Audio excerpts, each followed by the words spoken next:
And anybody that's listening to us after the fact on a recording. My name is Terry Palma, and with me is Bev Thompson. And we're the host of what we're calling at this point the Awakening Zone. And we're here to share what we believe is important information about the coming times here, the very exciting times.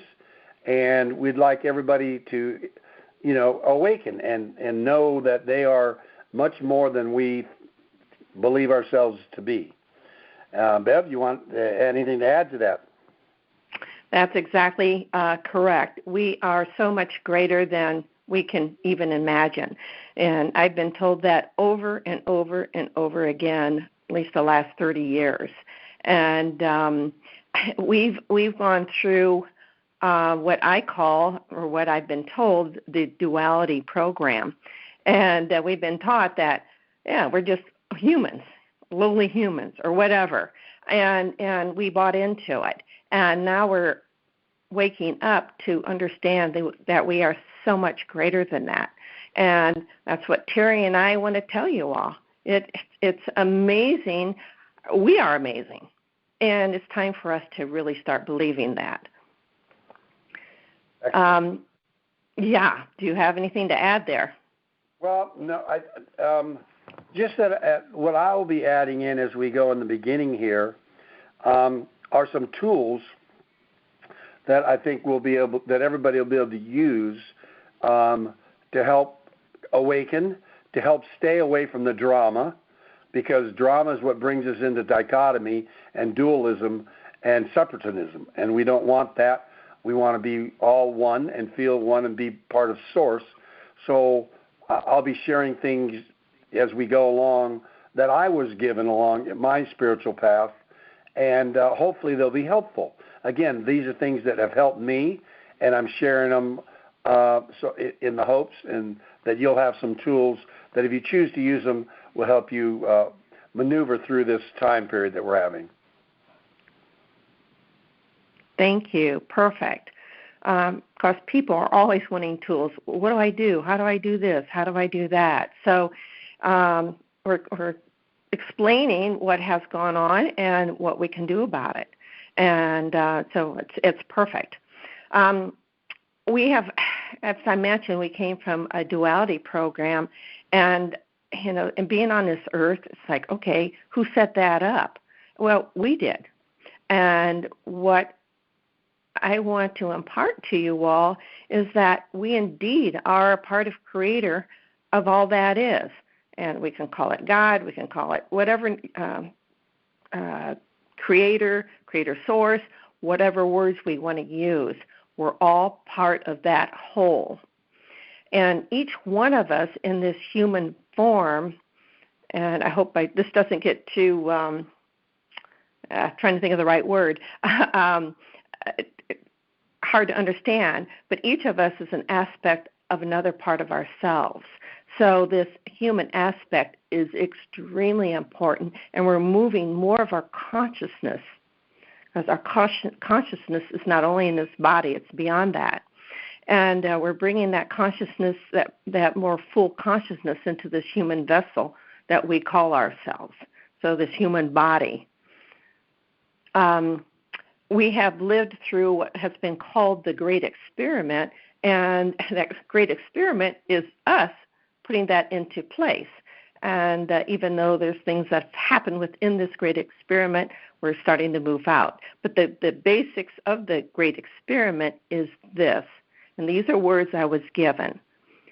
It is humanity as part of Creator of all that is, experiencing duality through the veil of separation.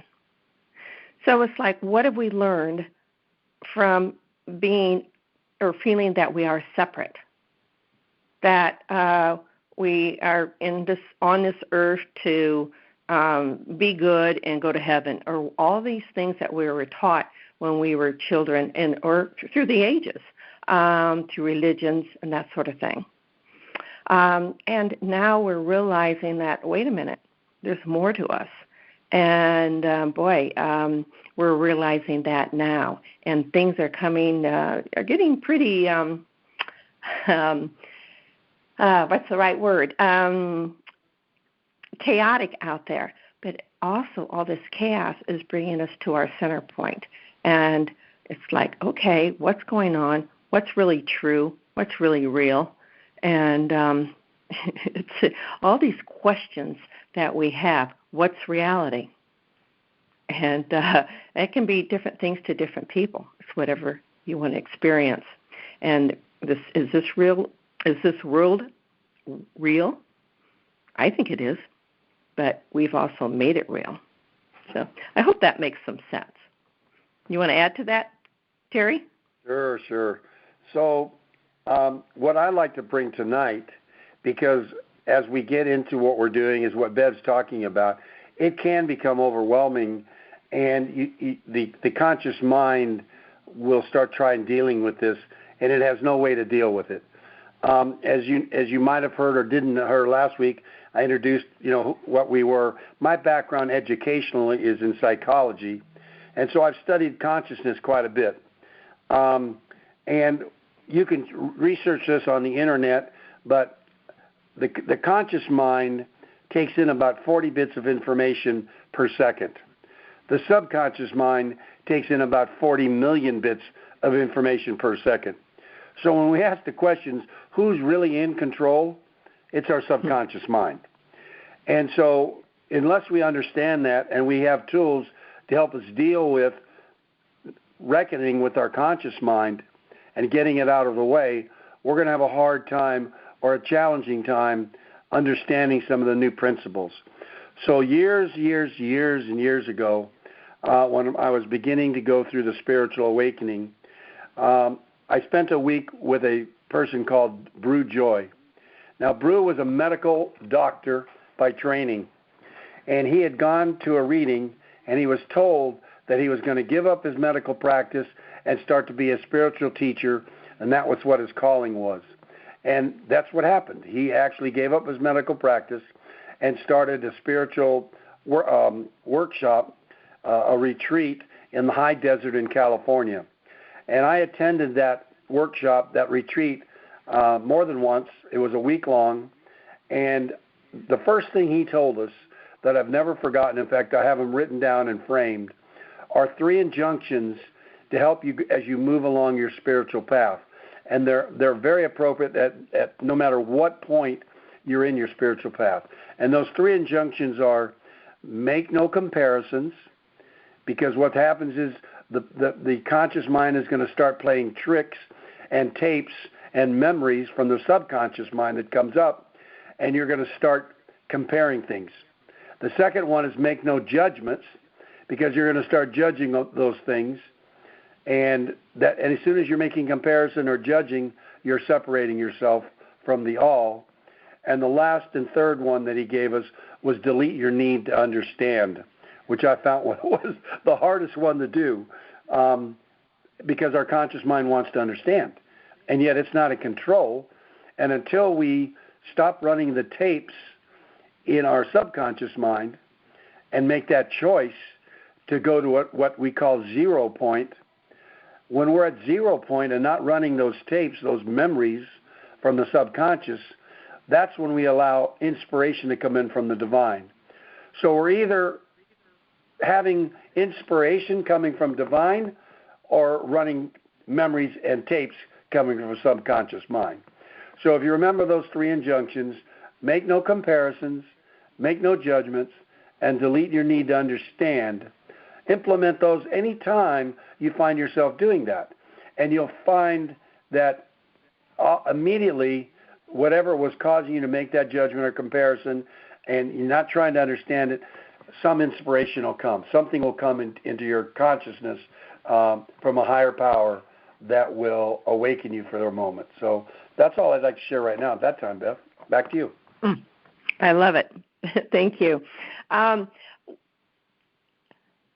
One of the biggest things that I've learned, and still learning, by the way, or realizing, that's a better word than learning, is to love myself unconditionally. And through the religions and that, our self was put third. Always put others first. And there's a yes and no to that. So when I say you love yourself unconditionally, whatever it is that you've experienced, that you've lived through, and you may call it a miscreation, and that's okay because you learn and evolved through those processes that happen or you made happen in your life. And it's like, okay, I got it, unless you want to keep repeating. But love yourself through the whole thing. And the more you love yourself, the more you will love others. Because of what Terry just said, you don't get into that judgment zone. and you start looking at people because each person has their own story to tell. In fact, they have a lot of stories to tell. And we've lived many lives here on the earth as well as other places. And so we've experienced in and of itself just to, what is it like to be in this body? What is it like to experience all these nuances of being in a body? And even beyond as we start to meld ourselves together. So therefore, when you're in that heart, your own heart, and you're loving yourself, then you're allowing yourself to see others and in a whole different light. And you find yourself being more honest, more truthful, more vigilant, more trustworthy. And you'll see that in other people too as you allow it within yourself. I received these words not too long ago, and I thought it was like, okay. And the words are peace internal, meaning it is you, inside you, and then that's what you give out. So it's peace internal, peace out. So I like those words. So that's really it. And we're starting to lead by example, and the more that you are more loving with yourself, you are showing others that they can do the same thing. And so the ripple effect can be very enormous. And then as that goes out, and everybody is in this wonderful, change my words there. The field, what we call it the force field, and the field of ourselves is felt. And it grows, and it grows, and it grows. And the more loving it is, the more blissful we are, and the more blissful other people are, too, because they start feeling it, and they start implementing that into their own lives. Do you have more to add with that? Yes. Since we're on language and speaking, I think it's very important in this first session to kind of give a tool and to be aware of the language we speak. In the magician's world, we have the word abracadabra. And that word doesn't mean what you think it means. It doesn't mean, hocus pocus and here we go. Abracadabra is an Armenian or Aramaic, word, and it really means what I speak, I will create. That's the interpretation of abracadabra. And it is. We need to be conscious. We can choose to be conscious of how we speak and what we speak, or we can be unconscious and let our language create our world, because it's going to create our world anyway. But if you want to be aware of it, then choose the language you speak. And let me give you an example. We've all been in a circumstance where we have misplaced something, usually our keys or our glasses or something that we always have with us, but for some reason we were unconscious and we placed them somewhere that normally we don't. And we're going around looking for them, and if someone happens to walk in the room, they go, "What are you doing?" And you go, "I've lost my keys, I can't find them." Well, you just, by the words, "I can't find them," you just told yourself, the subconscious mind, that you don't want to find your keys. The subconscious mind is literal. Whatever it hears, it takes literally. So it prevents you from finding your keys because you spoke, "I can't find my keys." You don't want to find your keys. As opposed to changing that language to if someone was to walk in the room they go, what are you doing? You're going, I've misplaced my keys, and I choose to remember where they are. I mean, it just feels different.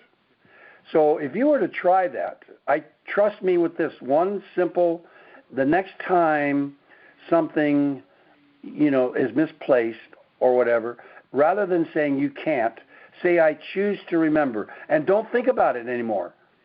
Within the next 10 minutes, where that object is will pop straight into consciousness, and you'll be able to go and find it without a question. I've done it. If I've done it once, I've done it 100 times or more, and it works all the time. The same thing works when something seems to be challenging. And the phrase we tend to use is, I can't do this. It's hard. It's difficult. I'm having problems. As opposed to changing the word pattern to, I choose to make this easy. Big shift in awareness and consciousness. And the subconscious hears that and responds to it. Because it's in control. And we want to make sure that we're communicating to it what we choose to create. I hope that makes sense. Perfect. Does it make sense? Perfect sense. And one thing I want to highlight in what you just said is, how does it feel? Yeah. So before you speak, or when you speak, start realizing how you feel when you speak. And then you'll know if it's from your heart or not. And if it feels kind of gooey and yucky and all that, then it's like, and then I'll say to myself, wait a minute, I choose to use different words. And you'll find that it gets easier and easier and easier as you do this. So how do you feel when you speak? How do you feel when you meet another person? And they'll feel it too. Unless there's ones that are very fearful and they fear the love, and you find those kind of people, but also you're allowing them to feel your love or what's in your heart because of how you put the words out and the feeling that you have behind it. Yeah, I wanted to jump in on that, but what I'm going to say on that, I'm going to save for another episode, because that opens up another whole opportunity for us to learn and grow. Because when you said, if you find someone that's fearful in there, but at least they're getting your positive words, they're actually there because you brought them there, or else they wouldn't be there. So if you feel fearful from them, that's because you're projecting fear on them from you. It's not from them. So we'll get into that in another episode, because that can get a lot. And also our next episode, I'd like to share a technique in which to get from the head to the heart, because in the head is where the tapes and the memories are running, and it's sometimes challenging to move from that.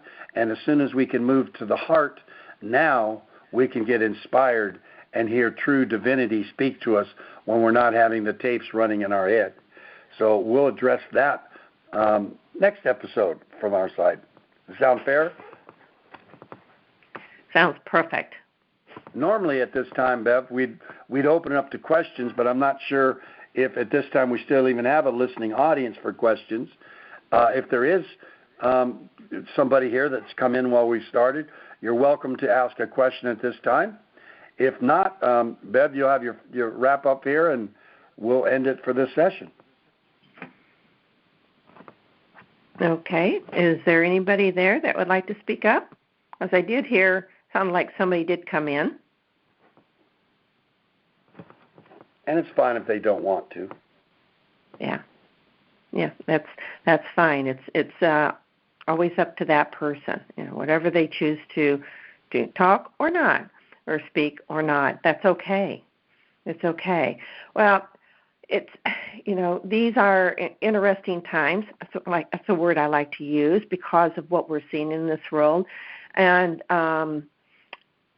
one thing is that I note with myself is I may hear what's going on in the world, I will know what's going on in the world, but you detach from it.